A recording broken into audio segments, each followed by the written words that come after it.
ዛሬ ማሳያችሁ የተፈጥሮ ሀብት በብዙ ይለያል።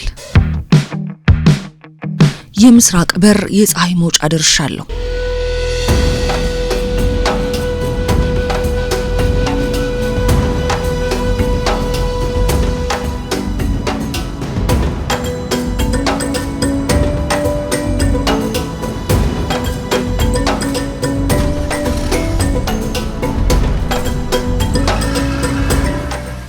ድሬዳዋ ከዛ ደግሞ 100 ኪሎ ሜትሮችን ወደ ምስራቅ ሐረርጌ ተጉዤ መልካ ቤሎ ወረዳ ደርሻለሁ። አይኔ ማየት እስከሚችለው አድማስ ጥግ ድረስ ስመለከት ትልቁ ተራራ በዚህኛው በቀኝ በኩል ጋራ ሙለታ ጥግ ድረስ የመልካ ቤሎ ወረዳ ነው። ወረዳዋ ከበስተጀርባው ትገኛለች። ደርሻለሁ። ተራራማ ሰንሰለታማ አካባቢ ሆና አይቻታለሁ። አየሩ በጣም ደስ ይላል፣ ቀዝቀዝ ይላል፣ ቆንጆ ነው። በጣም ሞዴሬት የሚባል አየር ነው ያለው። በዛሬው ዝግጅት አራት ነገሮችን እናያለን። አንደኛ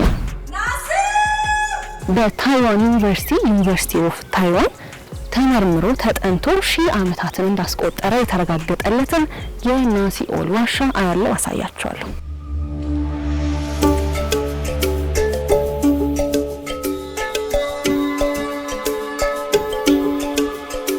ሁለተኛ በመሬት ሆድ ውስጥ ቁጭ ብለን አፈጣጠራችን እንዴት ነው፣ ምን ይመስላል፣ ዘመናዊነት የመሳሰሉ ጥያቄዎችን ዋሻ ውስጥ ከተመለከትናቸው ነገሮች ተነስቼ አሰላስላለሁ። እናንተም ታሰላስላላችሁ። የሰው ልጅ ዘመናዊነት ታሪክ ከድንጋይ ዘመን ትንሽ አለፍ እያለ ሲሄድ በምን መንገድ ነው? ሶስተኛ በመልካ ቤሎ የሚገኙ ነዋሪዎች የአረፋ በዓልን ሞቅ ደመቅ አድርገው ነው የሚያከብሩት። ከነሱ ጋር ሆነን የአረፋ በዓልን እናከብራለን። ደስ የሚል ጊዜ አብረን እናሳልፋለን። እንዴት ያምራል!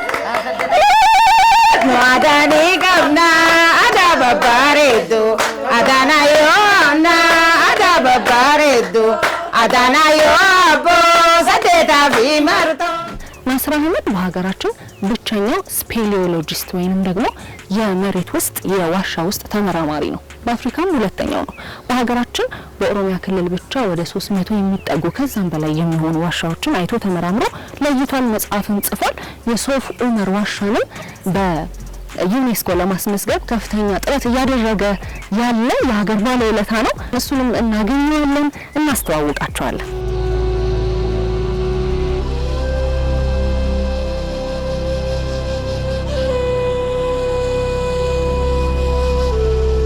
መልካም ጊዜ።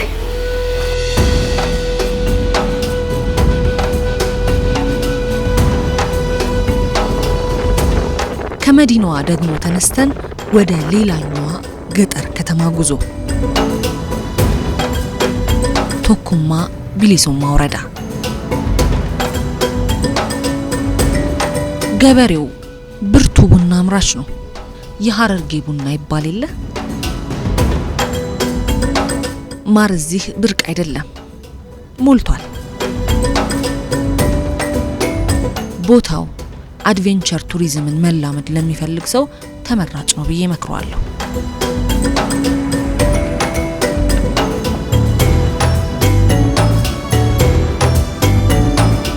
አሁን ከኔ ጋር ወደ ናሲኦል ዋሻ ትጓዛላችሁ።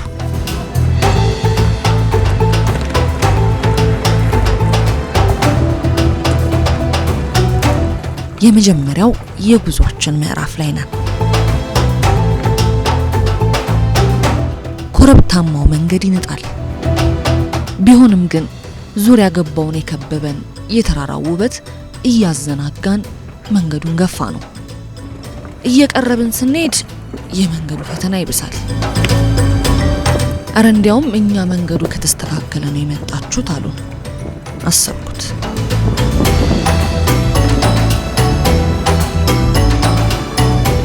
ይህንን ቦታ በቅርቡ የኢፌሪ ጠቅላይ ሚኒስትር ዶክተር አብይ አህመድ እንደጎበኙት አሰብኩና በረታው። አደነቅኳቸው። ዛሬ ባየሁት በጣም ደስተኛ ነኝ።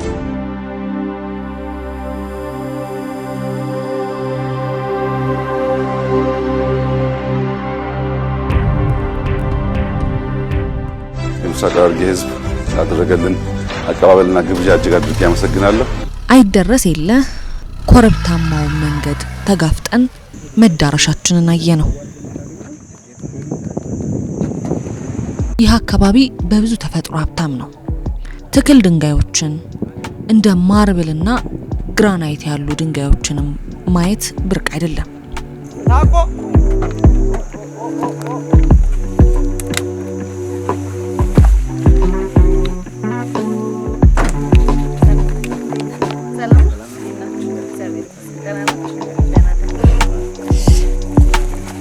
መልካ ቤሎ ወረዳ ቶኩማ ቢሊሱማ ቀበሌ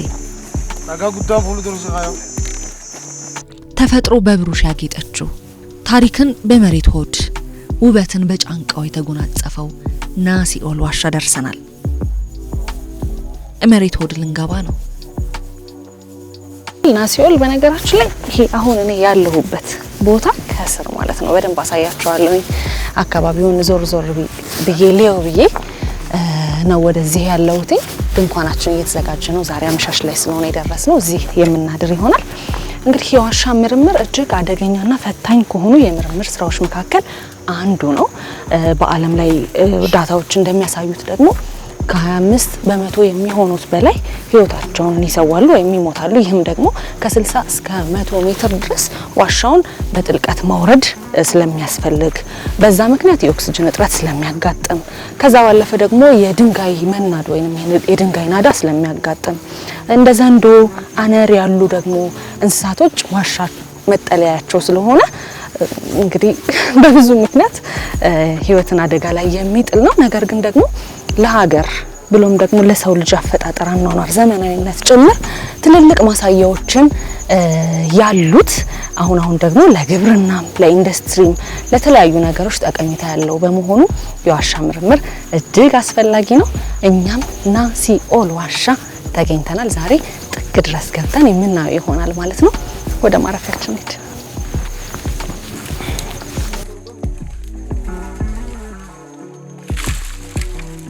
መልካ ቤሎ እንደምታውቀው በሶስቱ የአየር ሁኔታ ውስጥ ቆላ፣ ደጋና ወይና ደጋ በሶስት አካባቢ ይካፈላል። ከነሱ ውስጥ ህዝቡ ብዙ አርብቶ አደሮች እዚህ ሰፊ አሁን ያለበት ቦታ አርብቶ አደሮች ናቸው። አየር ንብረቱ መልክዓ ምድሩ በተመለከተ ሸለቆች አሉ፣ ሀይቆች አሉ፣ እዚህ ውስጥ ተራራዎች አሉ፣ ድንጋዮች እና እምነበረድ ብዙ አለቶች አሉ እዚህ ውስጥ ያሉት። እነዚህ አቀማመጣቸው በጣም ደስ ይላል፣ ለቱሪዝም ይመቻል። የተለያዩ የዱር አራዊቶች አሉ። አሁን እዚህ ጋራ ቦይራ ተራራ ውስጥ የተለያዩ አንበሳዎች አሉ፣ አጋዘኖች አሉ፣ የተለያዩ አሉ። እዚህ አካባቢ ከህዝቡ ጋር የምንኖረው ዋሻው ያረፈበት ስፍራ አስቸጋሪነት እግር እንዳይበዛበት ምክንያት መሆኑ ገብቶኛል። ተፈጥሮ ያበጃጀችው ድንቅ ስፍራ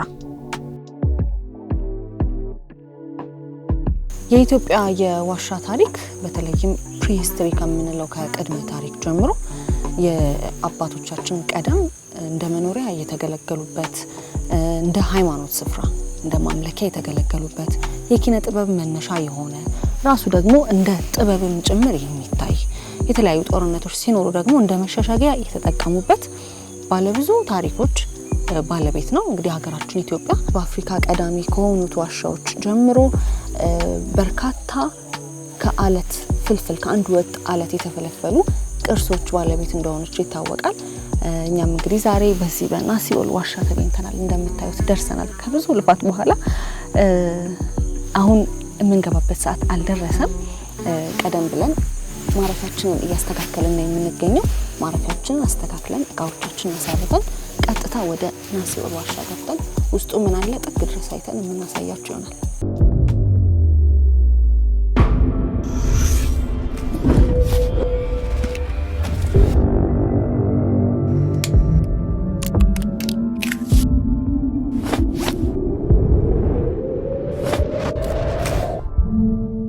አሁን ወደ ዋሻ ልንገባ ነው። ውስጥ ናስር የምትመለከቱትን መብራት እየዘረጋ እየጠበቀን ነው። በጉጉት የምንጠብቀው ወደ ዋሻ የምንገባበት እንዲሁ ናስርን የምንተዋወቅበት ሰዓት ላይ ነው የምንገኘው። ናስር አህመድ እንግዲህ በዚሁ በምስራቅ ሐረርጌ ዞን ኮምቦልቻ ወረዳ ነው የተወለደው። በፈረንሳይ፣ ጀርመን፣ ጣሊያን ሀገሮች ከፍተኛ ትምህርቶችን ተምሯል። በሀገራችን ደግሞ ብቸኛው ስፔሊዮሎጂስት ነው። ስፔሊዮሎጂስት እንደነገርኳችሁ የዋሻ ውስጥ ተመራማሪ ነው። በአፍሪካ ደግሞ ሁለተኛው በመሆን በጀርመን ሀገር እውቅናን ማግኘት የቻለ ወጣት ድንቅ የሀገራችን ተመራማሪ ነው። እንግዲህ ምንም እንኳን ውጭ ሀገር መኖርና መስራት ቢችልም ግን ሀገሬን በዚህ ዘርፍ ማገልገል አለብኝ በማለት ወደ 334 ዋሻዎችን ተመራምሮ አጥንቶ ለይቷል። ከነዚህ ውስጥ ደግሞ 200 የሚሆኑት ላይ ጽሁፍ ጽፏል። ኬቭ ኢን ኦሮሚያ የተሰኘ መጽሐፍ እንደዚሁ ለማሳተም በቅቷል ማለት ነው። በአሁኑ ሰዓት ደግሞ በኦሮሚያ ባህልና ቱሪዝም ቢሮ እያገለገለ ይገኛል። ሰዓቱ ደርሷል። ወደ ውስጥ እንግባ። አብራችሁ ነው።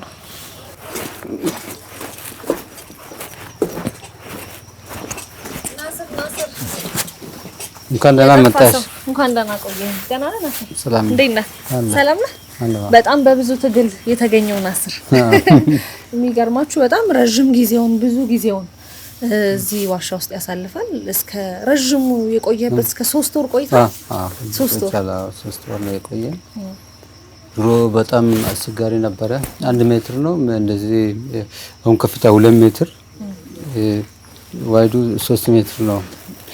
ሰርቶን እንደዚህ ያደረጋችሁት ለዚህ አካባቢ ቱሪዝም ማንሰራራት ትልቁና አብዩን ድርሻ የሚወስድ ነውና እኛም ደግሞ ልናመሰግንህ እንወዳለን። ዛሬ ግን በጣም የሚገርም አድቬንቸር ለማየት ነው የመጣ ነው። አሁን አሶል ዋሻ እንደዚህ ስታይ በማም ቆንጆ አይደለም። ወደ ውስጥ ገብተህ በደንብ ታያለሽ። አሁን መጀመሪያ ላይ ሴፍቲ ፈርስት። ስለዚህ በጣም ጥሩ አንድ ዋሻ 3 መጣ ለሴፍቲ ቱታ ያስፈልጋል፣ መብራት ያስፈልጋል።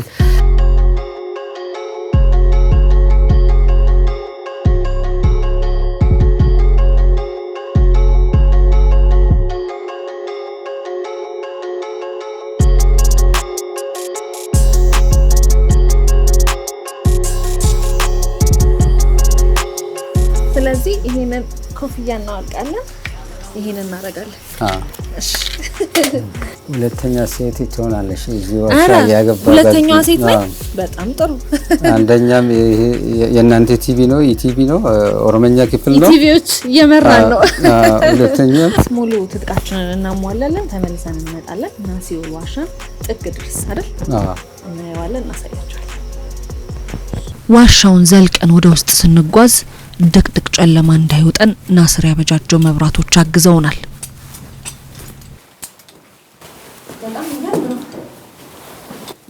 ታሪክ አሁን ኢንትራንስ ላይ ሰርተናል።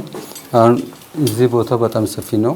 ከዚህ በኋላ ፊት ለፊት የምናገኘው እስከ 100 ሜትር አንድ ቦታ ቆሞ ይታያል። ይህ ዋሻ በጣም ሰፊ ነው። ከዚህ በኋላ ድሮ እዚህ ቦታ ነው የሚያስቸግረው። እዚህ ቦታ 20 ሳንቲሜትር ነበረች። ይሄ ቀንና ማታ ሰርተን እንደዚህ ከፍተን አሁን አንቺም ቀጥታ ነው የምትገባው። ቀጥታ ነው የገባው። አዎ ድሮ ቪዲዮ ሲታይ እኔ ራሱ እንደዚህ ነው የምገባው። አዎ እዚህ ቦታ ላይ ለምን መሰለህ እኔም 150 ዋት ነው የሚያወጣ፣ አንቺም መብራትም ስለዚህ ነው የሚሞቀው። ፊት ለፊት ስንሄድ ሰፊ ቦታ ላይ አሁን ይበርዳል። ናስር ዋሻ 3 ነገሮች አሉ። አንደኛ ላይ እናንተም ገና ታያላችሁ፣ አትራክቲቭ ነው ይሄ ዋሻ፣ ለቱሪዝም በጣም አስፈላጊ ነው። ሁለተኛ ላይ የሳይንቲፊክ ኮንዘርቬሽን አለው። ሶስተኛ ላይ እናንተም አይታያቸዋሉ ፓርክ የሚሆነው ኒያላ፣ ይሄ ባርዲስ ብዙ ነገሮች አሉ ከላይ። 3 ነገሮች ውስጥ አስፈላጊ የሆነው ታይዋን ዩኒቨርሲቲ ላይ ጥናት ሳምፕል 18.6 ኪሎ ግራም ወስደን 6 ሳምፕል ነው እኛ የወሰደን። የመጀመሪያ ጠብታ እዚህ ዋሻ ላይ ሲፈጠር እሱ ነው የወሰደን። እስካሁን አክቲቭ ነው ዋሻ።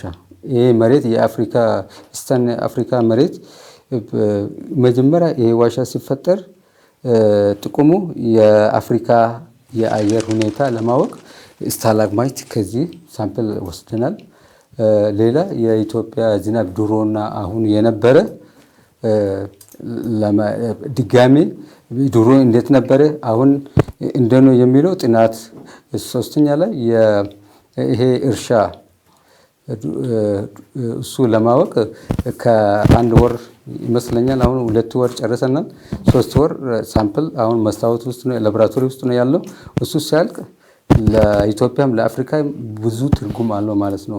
ምናልባት ተመልካቾች በተለያየ መንገድ ዋሻ ይፈጠራል። ተፈጥሯዊ መንገዱን ስንመለከት በአመዛኙ ወይም ቮልካኒክ ነው የሚሆነው። አለበለዚያ በብዛት ግን ከፍተኛ የሆነ የውሃ መጠን አካባቢው ላይ የነበረና የተመላለሰ ሲሆን ዋሻ ይፈጠራል። ከዛ ውጪ በሰው ሰራሽ መንገድ ደግሞ ሰዎች ቆፍረው የሚፈጥሯቸው ዓለም ላይ የሰማናቸው ብዙ ዋሻዎች አሉና ይሄኛው ምንድነው? ይሄ ድሮ ውሃ ነበረ። ውስጥ ከውሃ ነው የተፈጠረ። የውስጥ ምንጭ ነው። ምንጭ ነበር። አሁን የለም። ይሄ ሪፍት ቫሊ ራሱ ሲታይ ያመለክታል። ፊትለፊታችን ያለው አሁን ሶፍ ዑመርና ይሄ የተለያዩ ነው። ሶፍ ዑመር ከዌብ ሪቨርስ ከውጭ መጥቶ ነው ውስጥ የቦረቦረው። ስለዚህ ይሄ እንደዚህ ዋሻዎች ብዙ አይገኝም። እኔ ፈረንሳይ ላይ ስማር ከ5000 ውስጥ አንድ ብቻ ነው ያለው ይሄ ዋሻ ማለት ነው። እንደዚህ ዋሻ ላይ መሰለ ብዙ ኢንፎርሜሽን አንድ ላይ ያለው ስለሆነ አሁን በደንብ ከተሰራ ይሄ ዋሻ ፕሮሞሽን ጥናትም ቶፕ 10 ውስጥ ይገባል ብዬ ነው የሚያስበው እንደ ባለሙያ። በጣም ደስ የሚል ዜና ነው።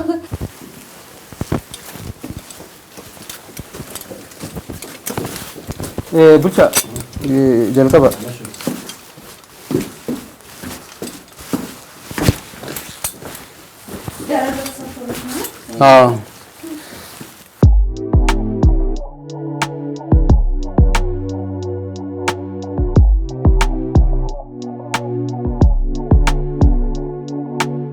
ይሄ አሁን ድሮ ስንገባ ትንሽ ነው አይደለም መገቢያው ኢንትራንሱ። ይሄ አሁን እስከ 100 ሜትር ማየት ትችላለች ከዚህ ፊት ለፊት። የሚገርም ሰው የሚመስሉ ዲዛይኖች ያለው ልበል። አዎ እንደዚህ ስታይ እዛ ሰዎች አንድ ቦታ ይቀመጣ ቤተሰብ ነው የሚመስለው ፋሚሊ እንደ ቤተሰብ ነገር ሰብሰብ። ይሄ አሁን የቆየ ስለሆነ አክቲቭ ላይ ነው ብዙ ጊዜ የምንሰጠው። ቆንጆ ላይ ፊት ለፊት ነው ያለው። በጣም ቆንጆ አሁን ይሄ በጣም ቆንጆ ነው። ውስጥ ስትሄድ እንደዚህ ነው የምታገኘው። አይደለ? በጣም ለአይን ማራኪ ነው። ከዛ ባለፈ ግን የዋሻ ምርምር ምን ያደርጋል ለሚሉ ሰዎች በጣም ለሰው ልጅ ህይወት ህልውና አሁን ላይ በተለይም ግብርናም ድረስ ገብቶ የውሃን የዝናብን ሁኔታን ፕሪዲክት እስከማድረግ ድረስ የሚደርስ ስለሆነ ለመኖርም ጭምር አስፈላጊ ነው። ብዙ ነገሮች ዋሻዎች ፋይዳዎች አሉ። ግን እኛ በደንብ አሁን ነው ዋሻ ላይ የተጀመረን። እዚህ ቦታ ላይ ካንተ ውጪ መቶ ምርምር ያደረገ ሰው አለ? ከውጭ ሀገር ከእንግሊዝ፣ ከፈረንሳይ እና ጂኦሳይንስ ታይዋን ጂኦሳይንስ ናሽናል ይሄ የዓለማችን ምርጥ ዩኒቨርሲቲ ታይዋን ሰዎቹ በጣም በቃ እስካሁን እንዴት እንደዚህ ይቆያል ብሎ ብዙ ነገር ነው የተናገሩ። እነሱ ራሱ ለምሳሌ አንቺ አሁን ገና አሁን ጀማሪ ላይ ነው ያለው ሰው የሚፈልገው ሁሉ ጊዜ የተለያዩ ነገር ማየት ፈልጋል። አሁን እዛ ያለው ፋሚሊ ነው አይደለም ቤተሰብ ነው። እንደዚህ ስታይ ወደዛም ስታይ ሌላ ነገር ነው የምታገኘው። ብዙ ስትራክቸሮች አሁን ሌላ ዋሻዎች እንደ ሶፍ ዑመር ዋሻዎች ስታይ ይሄ ሁሉም ይመሳሰላል። ስታላግማይት ማለት ይሄ ነው። ከላይ ወደታች የሚመለስ ነው። ይሄ የፊት ለፊት ያለው ከላይ ይሄ እዚህ ቀጭኑ ምናምን ስታላግማይት ነው የሚባለው። ይሄ አንድ ዋሻ የፈለገም ኢንተርኔትም ገባና ስታይ ዋሻ ማለት ስታላግማይትና ስታላክታይት ነው ዋሻ የምትለው። ሁኔታው ለማመን የሚከብድ ያህል ስሜት አለው። ይሄ አሁን ትልቁ ፒለር ነው። መጀመሪያ ስታላክታይትና ስታላግማይት ነበረ። ከዛ በኋላ አንድ ላይ ፒለር ሆነ። የዋሻ የዚህ ኤጂ ለማወቅ አሁን 1 ሴንቲሜትሩ ሲመጣ በቀላሉ ማግኘት እንችላለን። ይሄ አይደለም ረጅሙ። ስለዚህ በዚህ በሳንቲሜትር በሜትር ነው የሚመጣው። በሜትር 1 ሜትር 2 ሜትር 3 ሜትር ብሎ ነው የሚሄደው። በዛ ነው የምናውቀው። አንድ በይ ሁለተኛ ላይ አሁን እዛ ላይ ያየንና እዚህ ላይ ያየን አንድ አይደለም። ይሄ ሶዳ ስትሮ ነው የሚባለው። ቀጭኑ እንደ ጁስ ቱቦ አለ አይደለም? አዎ። ይሄ ዓለማችን ላይ በዩኔስኮ ላይ የተመዘገበው 9.2 ነው ረጅሙ። እዚህ ዋሻ ውስጥ ያለው 4.5 ነው። አክቲቭ ነው ገና ይሄዳል፣ ይቀጥላል።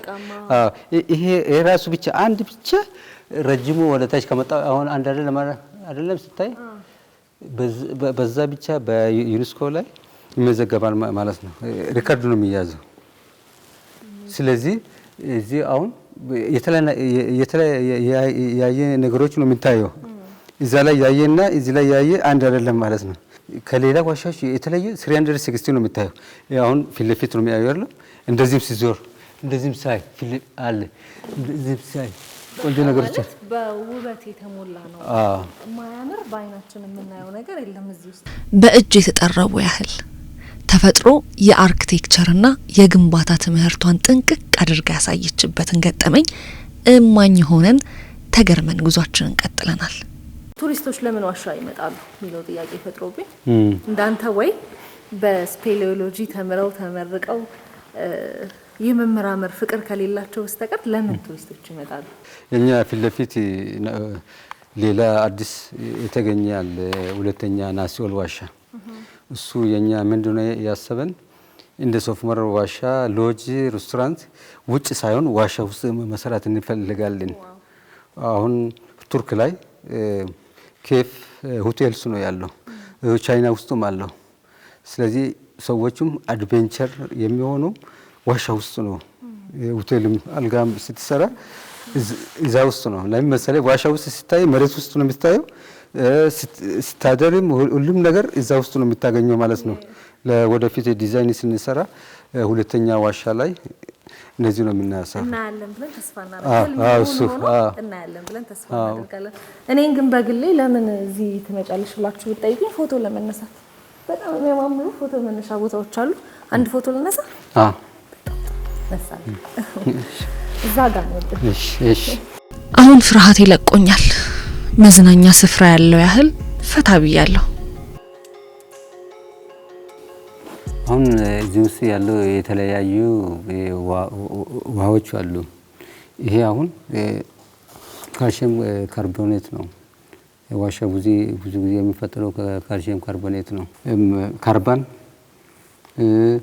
ኦክሲጂን፣ ብዙ ጊዜ ማግኔዚየም ሃይድሮክሳይድም አለ። ለምን መሰለህ? ይሄ ዋሻ የተፈጠረው በላይምስቶን ነው። በየክፍሉ ያለው ውበት አጀብ ያንተ ያለ ያሰኛል። እዚህ ጋር እንዳለ የምናየው ነገር ወደ ላይ ምን ያህል ርዝመት አለው የሚለውን እንደገና ደግሞ ተጠንቶ ያለቀውን የጎንዮሽ ስፋት ብናያቸው ደስ ይለኛል። ምክንያቱም ፊት ለፊታችን በጣም ረዥም ወደ ላይ ረዥም ሜትሮች ከፍታ ያለው ቀዳዳ ይታየኛል። ብዙ ጊዜ ውጭ ሀገርም ስታይ ዋሻዎች ርዝመት አይደለም የቱሪስቶች የሚፈልገው ትንሽ ሆኖ ይሄ ውብ መሆን አለበት። የተለያየ ፎቶዎች የሚያነሱ ነው የሚፈልጉ። ስለዚህ ይሄ ዋሻ አንቺም እንዳየሽ ከመጀመሪያ ከኢንተራንስ ጀምረን የተለያዩ ኢንፎርሜሽን ነው የምታገኘው።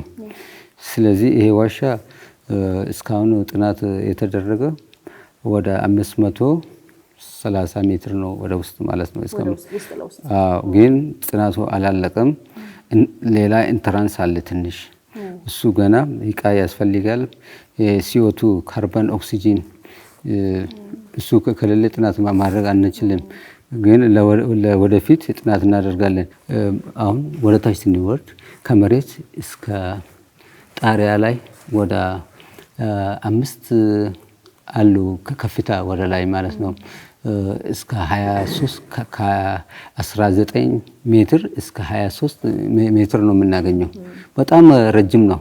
ያጋጠመህ ነገር ኖሮ ያውቃል? እኔ ከሌላ አሁን ውጭ ሀገር ያለው የዋሻ ባለሙያዎች የኔ የተለየ ነው። እንዴት ስትል አሁን ዋሻ ጥናት ስታደርግ በቲም ነው ጥናት የምታደርገው። በ8 ሰው ነው 4 ሰው ውስጥ ገብቶ ጥናት ያደርጋል። ችግር ካመጣ 4 ሰው ውጭ ሴፍቲ የሚቀመጠው ያያል ገብቶ። እኔ እስካሁን ወደ 336 ጥናት ሲያደርግ ብቻዬን ነው። ተጨማሪ ከውጭ ሀገር አምጥቼ ነው ከነሱ ጋር ነው የሚሰራው። ዋሻ ብዙ ጊዜ የአየር ሁኔታ ይቀያየራል። ስለዚህ ግዴታ የኦክሲጂን ማጠን የካርበኑን መያዝ አለበት። እሱ ከሌለ ትሞታለህ። አሁን ይሄ ዋሻ ጥሩ ነው። ወደ 19.5 ነው መጨረሻ እስከ መጨረሻ ምርምሩ እስካለቀበት። እውነት ለመናገር እኛም ይመስለኛል ሁላችንም የምንጋራው ነገር ምንም አይነት የመተንፈስ ችግር አልገጠመን። አሁን ዋሻ ውስጥ ከገባን 5 ሰዓታትን አስቆጥረናል። ናሲኦል በውበቱ ቢያዘናጋንም ድካም ቢጤ ግን እየተሰማን ነው። ብቀመጥበት ችግር አለ? ምን ችግር አለ? ምን ማለት ነው? ይሄ ወደ ላይ ስታዩ በጣም ቆንጆ ቦታ ነው። ዋው! ናሲኦል ዋሻ እስካሁን ድረስ ምንም አይነት እንስሳ አላየሁኝም እኔ። የሌሊት ወፎች ብቻ አለፍ ብሎ አጋጥሞኛል። በአጠቃላይ ግን አንተ ከ300 በላይ ብዙ ዋሻዎችን በኦሮሚያ ብቻ ጥናት አድርገህ ለይተሃልና አይ ቲንክ ብዙ እንስሳቶች እንደሚያጋጥሙ አስባለሁ። ምን ይኖራል ዋሻ ውስጥ? ብዙ ጊዜ ዋሻዎች ዋሻ ጥናት ስታደርግ እንደ ኢቢያብም አለ፣ አንዳንድ ጊዜ ዘንዶ አለ። አጋጥሞ ያውቃል? ዘንዶች አሉ። እሱ ተውና አሁን ጅብም አለ። ይሄ ንብር አንድ ቀን አግኝቻለሁ። ለሱ ቀላል። ሌላም አንድ ቀን ወደ ገለምሶ አካባቢ ጎዶ ሌንጫ ነው የሚባለው። ሌንጫ ሚስ ይሄ ላውን ማለት ነው። አንበሳ ነው። የኛ ዝናብ ዘንቦ ዋሻ ጥናት ስንሄድ እሱ እዛ ውስጥ ነው ያለው። በፍጥነት ነው የወጣን። እኛ የመሬት ሆድ ውስጥ ሆነን ቁጭ ብለን ስናሰላስል የምናስባቸው ብዙ ነገሮች አሉ። አንደኛው የሰው ልጅ ዘመናዊነት ታሪክ ከድንጋይ ዘመን ትንሽ አለፍ እያለ ሲሄድ በምን መንገድ መጣ የሚለውን ማሳያም ጭምር ነው ተብሎ ይጠቀሳል። ሌላው የኪነ ጥበብ ስንል በውስጡ የሙዚቃ፣ የስነ ስዕል ራሱ ደግሞ ጥበብም ነው ተብሎ ስለሚታሰብ የዛ ሁሉ መጀመሪያና መነሻ ነው ዋሻና እሱ ላይ ብናወራ ደስ ይላል። ኦኬ አሁን ጥበብ ስንል ዋሻ ውስጥ ሙዚቃ ዋሻ ውስጥ ነው የተጀመረ። አሁን እዚህ ተቀምጠን ሪትም ነው የምናገኘው። ድምጽ አለ። አሁን ይሄ ማለት የሙዚቃ ሪትሞች ናቸው። የኛ አንድ ፕሪስቶሪክ ሮካርድ ስናገኝ የኢስተርን አፍሪካ ሙሉ ነው ያገኘ ማለት ነው። እዚህ አካባቢ አሁን ባሌና ሀረር ብዙ ይገኛል ሮካርድ ፕሪስቶሪክ ማለት ነው። አሁን ሞያሌ አካባቢ ቦረና ያለውና ይሄ ወደ ሀረር ኮምቦልቻ፣ ጉራዋ፣ ኩርፋ ጨሌ ያለው አንድ ነው ማለት ነው። ለምን መሰለህ? እዛ ላይ ያለው በ3 ቀለሞች ነው የሚጽፉ። ድሮ ቀይ፣ ነጭና ጥቁር ነው። አሁን ነጭ ሲሆን እንዴት መሰለህ? በድሮ ጊዜ ይሄ ላይምስቶኑ ነጭ ነው። በዛ ጊዜ ከላይምስቶን ተጨምሮ ይሄ እንቁላል ምናምን አሁን ሲሰበርም ምንም አይጠፋም ማለት ነው። እዛ አካባቢ ድሮ የኖሩ የኩሽቲክ ዘር ነበረ። ስለ እነሱ ነው ምጽፉ እዛ ላይ ቤት ውስጥ ይሄ በሬ ምናምን አይደለም። ቀለሞች 3 ነገሮች ነው ያለው፣ ጥቁር፣ ነጭና ቀይ ነው። ብዙ ጊዜ አባገዳዎች ቦረና ስትሄድ እዛ ላይ እጅ ላይ ነው የሚታየው። ስለዚህ የአባታችን ታሪክ ነው የሚገልጸው። ሰዎቹ አይቆም ዝም ብሎ ጣሊያን ነው የሚጽፈው ይላል። እዛ ላይ ያለው ካው ላውን ካሜል ናቸው። መንገዱ ያዝ አልነበረም። ይህንን አይነቱን ደስታ ሽቶ መንገዱን ጠልቶ አይሆንምና ቀጥለናል። መንገድ ካገኘ ቱሪስቶች በደንብ ነው እዚህ የሚያዩ። ዛሬ የኛ የምንናገረው እርግጠኛ መሆን ይችላል። ይሄ ዋሻ በዩኔስኮ ነው የሚመዝገበው። ናስር አህመድ ይህንን ናሲዮል እዚህ ድረስ መጥቶ ተመላልሶ ላለፉት 4 ዓመታት ብዙ ከኛ ጋራ ብዙ እዚህ ተመላልሶ ሰርቶ በመንግስት ደረጃ ያስተዋወቀው ስለሆነ እሱም ማመስገን ይፈልጋለሁ። ናሲዮልን ያው ከጥናቱ ጀምሮ እስካሁን ያየነው ድረስ ሌት ቀን ከኛ ሳይለይ ከህዝቡ ሳይለይ ህዝቡ ጋራ ተሳትፎ አድርጎ ብዙ መከራና ችግር አሳልፎ እዚህ ድረስ ደርሷል። አሁን ጠቅላይ ሚኒስትራችን ካዩ በኋላ ብዙ እኛ ያቀድነው ነገር አለ። ከዚህ በፊት እሱን ቱሪዝም ዘርፍ ላይ ከለውጡ በኋላ መንግስታችን ብዙ የቱሪስት መስህቦችና ኢትዮጵያ ውስጥ ያሉ ብዙ ስራ ሰርቷል እና እኛም ለዛ አቅደን ይህ ናሲዮልን አንድ የመንገድ ችግር አለ። ሁለተኛ እዚህ አካባቢ ነዋሪ ያሉ ቶኩማ ብልሱማ ቀበሌ ላይ የውሃ ችግር አለ። ይሄ ጋራ ውስጥ ነው፣ ጋራ ቦራ የሚባለው ቦታ ነው።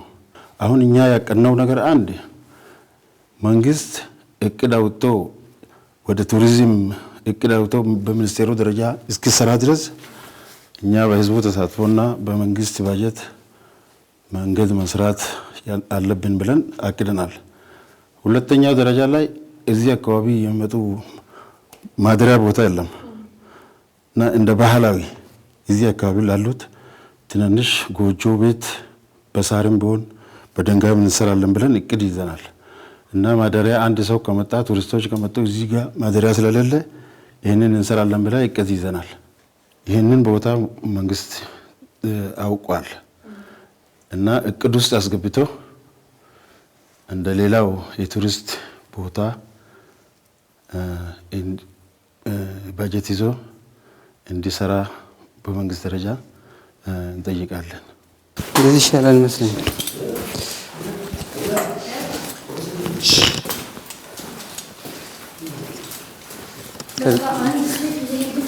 አንድ የተለየ ነገር እያየን ነው አይደል? በጣም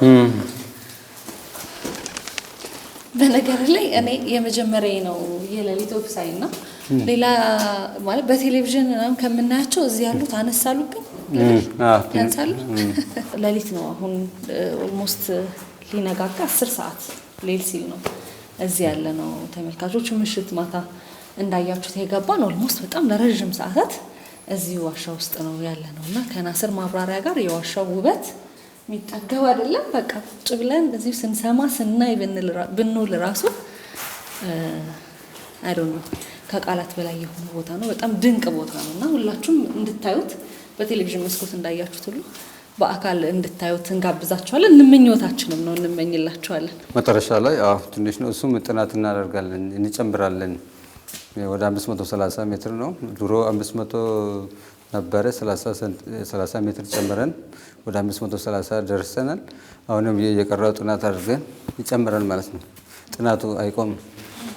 ስለዚህ ወደፊት ደግሞ በተመሳሳይ መግቢያዎቹ ተስተካክለው ሰፋ ብለው ተመልሰን መተን ቱሪስቶች በሚጎበኙበት ሁኔታ እንግዲህ ሰዎችን አግኝተን እዚህ ቃለ መጠይቅ እያደረግን ምን ተሰማችሁ እያልን ደግሞ እንደምንገናኝ ተስፋ አደርጋለሁ። በእውነት በጣም ደስ የሚል ቆይታ ነው የነበረ። እናመሰግናለን።